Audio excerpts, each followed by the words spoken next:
Scream is one of the most popular horror movies of all time. And what happens with most successful horror movies? It spawns a franchise. Now, anybody knows about Scream, whether they're a fan of the films, whether they've seen them, or they just recognize it for Ghostface's mask. The Scream franchise returns with Scream, a sequel to Scream, not a remake of Scream. Yes, it's a thing we have to get used to now. Prior to leading up to this video, I'd only seen the first two. I'd never made it through all four. And now that we have what I'm going to refer to as Scream 5 in this video, just to avoid confusion, it is time to rank them, starting from the worst and moving to the best. Before we get into this though, this will not contain any spoilers for the new release. And this ranking is just my opinion. Obviously, it's not me saying this is the right ranking to do. It's just what I think.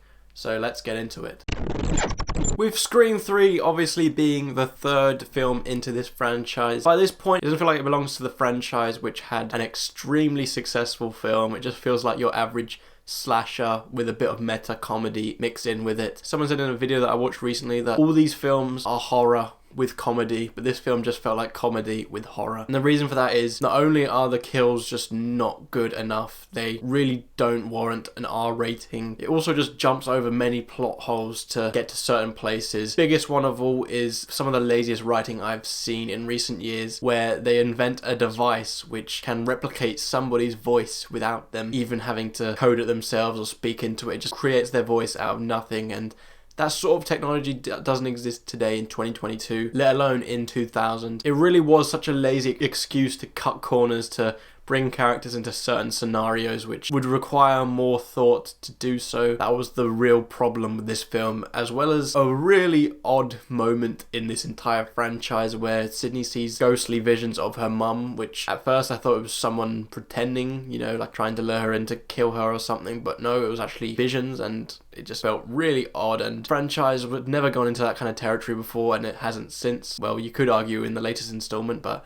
it feels very different here and has a purpose, whereas that was really pointless in a film which I just found extremely underwhelming, and it didn't feel like it belonged in this franchise.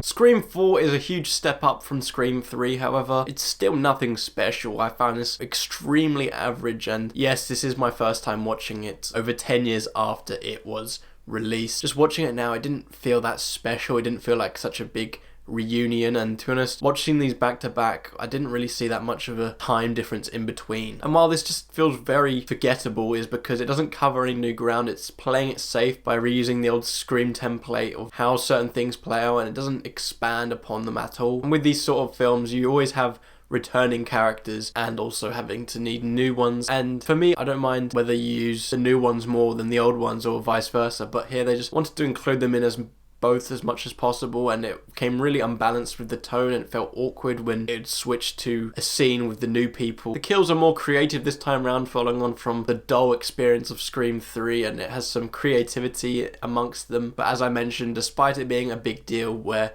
these characters return, I think it's 11 years after the previous film, just didn't feel that big. It just felt very forgettable, and I have to look at images and the cast to remember actually what happened in this movie off the top of my head. In the both times that I've watched Scream 2, I've always thought, you know, it's not a great film, but as sequels go, it's okay. Horror movie sequels rarely live up to its predecessor or surpass it, and this one doesn't, but I think it's decent enough to sit beside it. With its larger budget than its predecessor, we are treated to a lot more of a slash fest here than in the first one, where it was more creative. Here it does have its moments, but it does cut a few corners just to give us more gore, which, like I said, I'm fine with. What I do like about this film, however, is how it picks up small details from Scream, the original, and weaves them into the main story here, where it comes quite conflicting and really casts a whodunit atmosphere amongst the whole film. Scream was so natural with its self-aware humour and how those scenes played out, but here at times it felt really forced to live up to that name of the meta self-aware humour. Here it really did have some really out of place scenes just to fit that in. Take away a few minor details and the location change, the film really does play out similarly to the first, but like you've seen with this franchise, that is a recurring theme and there's not too much they can do with the concept. Watching through it for the first time, I was really intrigued at who the killer was, because I didn't actually know, because I thought they were just playing it obvious, but the reason I didn't know is because it was such a dumb twist, and this is where the film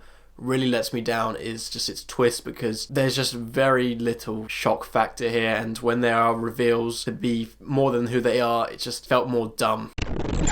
I was so busy watching through all the Scream films that I didn't actually bother looking at a trailer for this because I didn't want to see anything that would possibly spoil the other films that I hadn't seen in the franchise. I was genuinely surprised at how much I enjoyed this film. I've just come back from the cinema now. This film is not only a big deal for once again bringing the franchise back 10 years after the previous film, but it's also the first one in the franchise without Wes Craven, and fans were very skeptical about new directors Matt Bettinelli, Olpen, and Tyler Gillett could live up to the standard that the late Wes Craven had set. And for me personally, I think Wes Craven would have been proud to see what his property has been turned into, because not only does it maintain his features that he created from the ground up, but it also adds some new things. It has a lot more emotional moments, and these two directors do expand upon certain things that Craven has added in. The meta humor being one, it takes it a bit further to the point where there are jump scare fake outs put there to comment on how cliche things were, which when they were happening I was chuckling to myself. Other signs of the meta humor once again being a main part of this film is towards the end there's a part where it literally feels like a Scream Inception, because you have a character sitting on a sofa watching Stab, which is the Scream film, in Scream, while she is reenacting the same thing without knowing. See, I really confused myself explaining it there, but if you've seen the film, you know what I'm talking about. The legacy characters aren't in it as much as I expected, and from the little marketing I did see, I thought they were going to be main characters, but I was fine with that. It wasn't a big issue because the new characters they brought in I actually kind of liked. Maybe it was just because of the cast, but also I just thought they were more intriguing than newly introduced characters from the previous sequels. I enjoyed these new characters to the point where there were moments where I really did fear for their safety, and then again there were others who were purely there just to beef up the kill count. Speaking of kill count, the kills are, wow, they're gory. I'm gonna say it, this is the goriest addition into the franchise. Scream 3 didn't show anything, then Scream 4 brought it back with some nice gory kills, but here, wow, they really do go for it. They don't shy away from anything, they don't cut away, you see it all, blood and everything. I think this is one of the first films in this franchise to really warrant that R rating. So not only is Scream 5 or Scream 2022 the goriest into the franchise, but for me it's also the best we've had since the original Scream.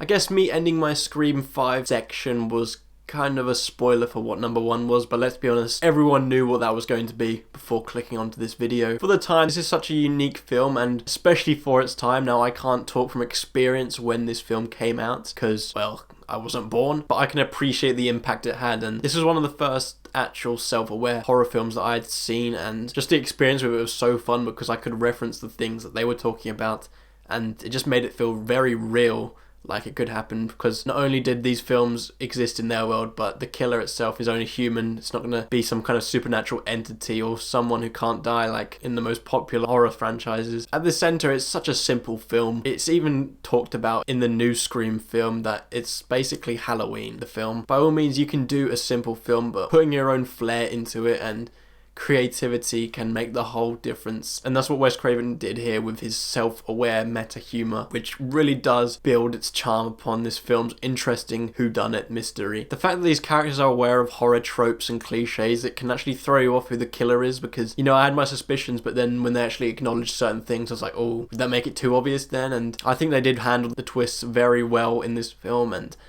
even on my second time of watching, which I actually enjoyed more than the first, I couldn't take my eyes away as I was drawn into it. For such a fun and amusing film, it surprisingly can be really suspenseful at points, so that perfect balance of comedy and horror makes Scream an absolute classic and one of the best the genre has seen, hence why it tops my list.